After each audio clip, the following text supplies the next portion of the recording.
Now that a patient in Dallas has tested positive for Ebola virus, many are asking the question, can it come here? Are we prepared? KFDM's Haley Bull is investigating how one local hospital is preparing if it happens. I'm at Baptist Hospital, where staff say they're prepared to handle a case of Ebola should it come through, though the risk for that is low. And it all starts with rooms like these, an isolation room that is in each unit of the hospital. The director of infection prevention says any other room in the hospital could also be used to isolate the patient, a first step in handling the virus.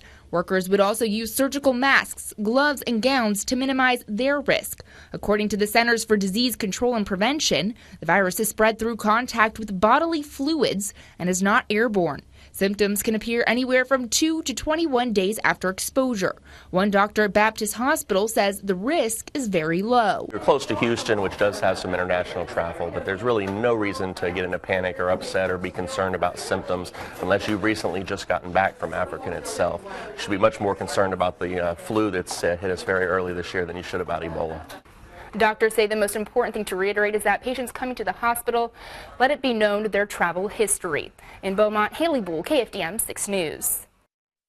Texas hospital officials are admitting they mishandled the first U.S. Ebola case, and school children may have been exposed. Marley Hall has details from Dallas. Doctors at Texas Health Presbyterian Hospital admit that when the Ebola patient first came to the emergency room last Friday, he told medical staff he was visiting from Liberia. Regretfully, that information was not fully communicated throughout the full team. And as a result, the full import of that information wasn't factored into the clinical decision-making. The patient was sent home and returned 2 days later with worse symptoms. Governor Rick Perry says the patient had some contact with 5 school-age students who went to school this week. They are now being monitored at home. This is a disease that is not airborne and is substantially more difficult to contract than the common cold.